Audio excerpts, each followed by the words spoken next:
How you doing, guys? Steve here again. Today I want to give you my thoughts on antidepressants and anti-anxiety medications. Now, I want to talk to you guys about this topic today because this particular topic really pisses me off. It sucks because a lot of the symptoms you feel from depression and anxiety can be the same side effects you feel from your medications you take to treat these disorders. I looked at a list and kind of compiled a short list of everything that is the same versus if you are depressed or if you're feeling side effects from a particular medication. Now, we all know when you're depressed. We all know when you have anxiety. Everyone has their own depression, their own anxiety, different symptoms, but you can feel the same way when taking medications. Number one, nausea. Many antidepressants can cause nausea. Um, Sometimes nausea is so extreme they cause vomit. It causes vomiting. Now you can feel that from anxiety, being too anxious. You can be nauseous and nauseous to the point where you do vomit. Now you can still feel this way from taking an antidepressant or an anti-anxiety medication. The next thing is increased appetite and weight gain. If you're depressed, there's a lot of people out there who eat to cope with their depression. It's a mental thing, it's a mental coping mechanism, and you're trying to fill an emptiness, fill a void, like an unexplainable void, with food. And if you have mild to moderate depression, that will work, but it only makes things worse. You're gonna gain weight, and it doesn't cure your depression. Only makes it feel better for a little bit. Now, if you have major depression, it's not gonna help at all. You're still gonna feel sad no matter how much you eat. So that is a side effect of a lot of antidepressants. Now, decreased appetite and weight loss. If you're depressed and if you're anxious, if you're depressed so much and you're bedridden, you're couch ridden, house ridden, and you don't really have the interest in eating, you figure, what is eating going to do for me? How's it going to make me feel better? This can be a side effect from antidepressants. It's mind-boggling, I know. Now, another one. Insomnia is a side effect from antidepressants and some anti-anxiety medications. Antidepressants especially, some of them will give you insomnia, so it is better to take them in the morning than it is at night. And unfortunately, on the opposite spectrum of this can come fatigue. You can be extremely tired and have zero energy when you're depressed. You don't want to get out of bed. It hurts to even move a muscle. You just want to sit there and lay there, just sleep and sleep and sleep because you have no energy. Now you take an antidepressant, and one of the side effects is fatigue, like you already have, and low energy. It sucks when you're depressed and you're taking something that's supposed to make you happy and get you out of that tiredness, and you're taking the medicine and it's still making you tired. That one in particular really pisses me off. Now, another side effects of medication, which you can still feel from your mood disorders, your depression, your anxiety, is dizziness and lightheadedness. It's so you're taking your medication, you're still dizzy from, you can get dizzy from being anxious. Your mind's racing, which throws off your equilibrium, and your receptors are firing off like the 4th of July, and you can't think straight, and you just start to get dizzy and maybe eventually faint because your body is just reacting so quickly, your mind can't slow down. That's a symptom of a side effect of medication. Pisses me the hell off. Now, you can get anger, agitation, and irritability. This is a real tough one for me because a lot of people who don't know that they have some form of mild, moderate, or major depressive disorder have anger issues, have agitation issues, and are easily irritable. There are some antidepressants where you will feel all of those symptoms. You will feel anger, you will feel agitation, you will feel irritable, and you're trying to take the medication to get away from that, and it's only increasing it. So it's just such a pain in the ass to try and figure out the right medicine. One that isn't going to do that. Now, here's a fun one. Anti-anxiety medications and antidepressants can have a side effect of anxiety. That one's awesome. You're taking an anti-anxiety medication and you feel more anxious. Happened to me. Took Xanax, I felt more anxious than ever. That's called an adverse reaction. When you're taking something and for one purpose and it increases the purpose you're taking it for in the first place. Now we have decreased sex drive. This one's real tough for men. Especially, it relates to women, but it's definitely tougher for men. Decreased sex drive. When you're depressed, you lose interest in things that you like. Most of us enjoy sex. Now, when you're on certain antidepressants, you can have a side effect of low sex drive, which you can have with depression. Now when you take antidepressants, you can have erectile dysfunction. You can have a hard time getting an erection, maintaining an erection, or a hard time climaxing or all three. I experienced this with my current antidepressant. It went away. Thank God.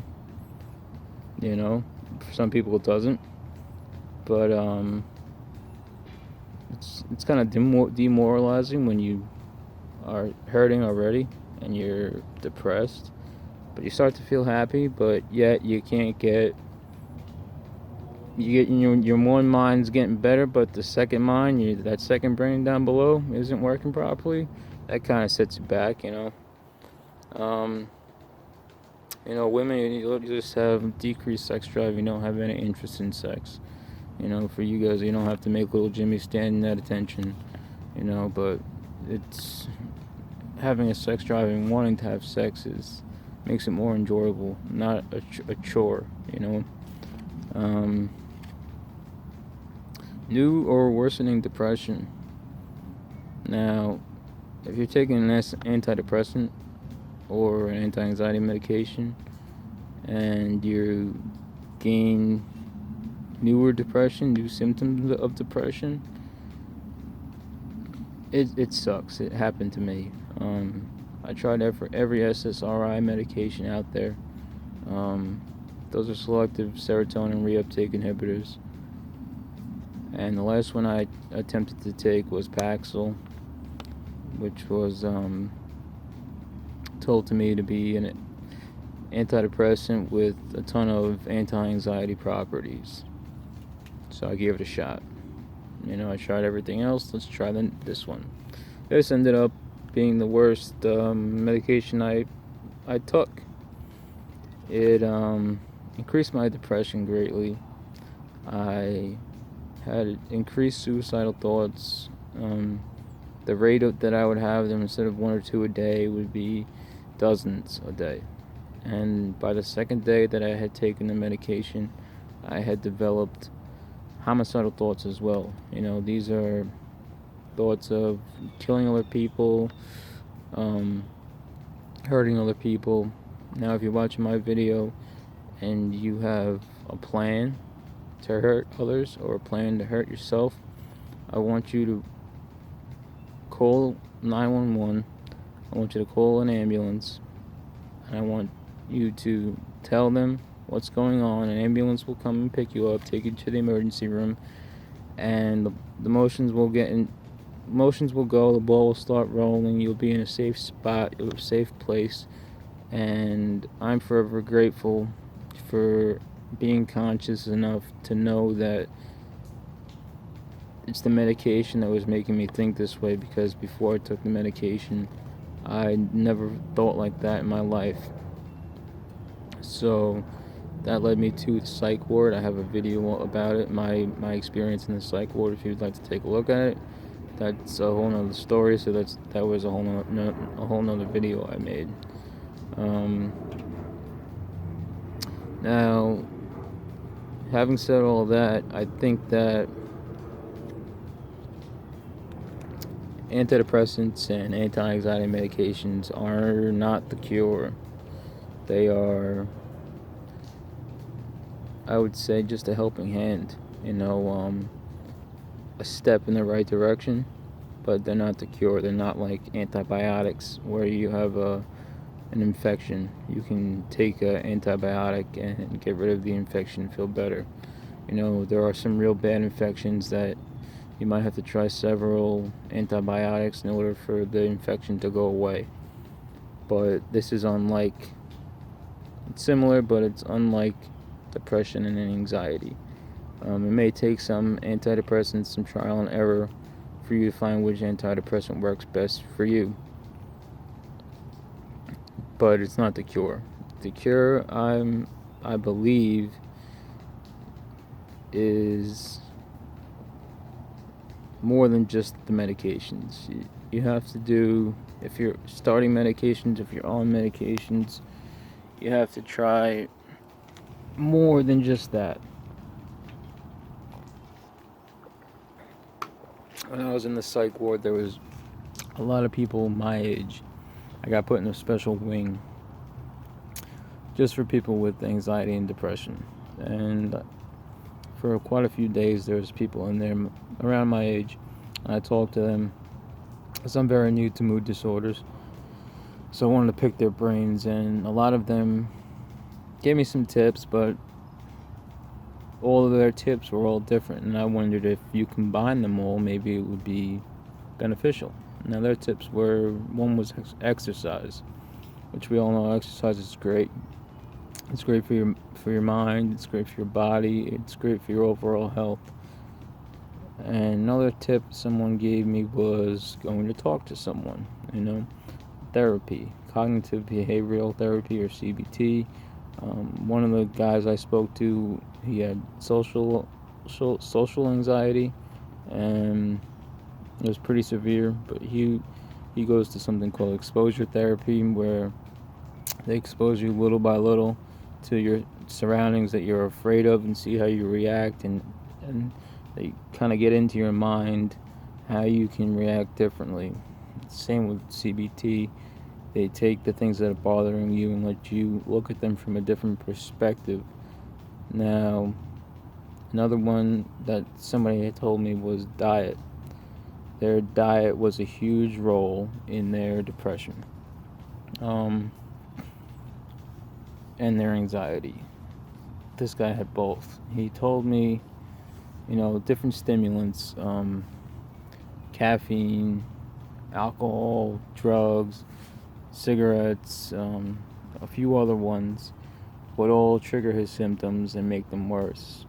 Now, I'm telling you this today because this is what I'm going to attempt to try to feel better, is exercise, eat right, take my medications as prescribed, don't abuse my medications, and get counseling, get therapy. I've been in therapy before. It helped me a great deal. Unfortunately, I can't afford it at the moment, so I'm kind of using YouTube as my therapeutic tool. but real therapy definitely does help a lot better. So again, it's your medication management, guys, your therapy, getting at least 30 minutes to 1 hour of exercise every day. You know, a good brisk walk, riding a bike, stationary bike, just lifting some weights, some type of exercise that gets your heart rate going, and changing your diet. Getting rid of stimulants. Switch from the sodas to waters. Your body's made up of 100% water. A hydrated body works a lot better than a dehydrated body. Same with the dehydrated mind. A hydrated mind works a lot better and heals faster than the opposite, than the dehydrated mind. So there's more to it than just medications, I believe. And it's mentality. You set your own mentality. If you don't think you're gonna get better, then you won't. If you think that you're gonna get better, you will get better. Say, I will get better, and you will. You subconsciously make the effort to get better. That's really all I have for you today. I wish you guys the best of luck with your mood disorders. If you learned anything from my video, if you liked anything in my video, shoot me a like. If you have any questions for me or any comments, of course, comment. I'll get back to you as soon as possible. And if you want to learn more or are interested in anything else I have to say about my recovery and tips and tricks that I'm learning along the way, hit the subscribe button. And like I say every time, guys, I want you guys to keep your heads up. I want you to keep fighting and keep surviving. And I'll talk to you guys soon.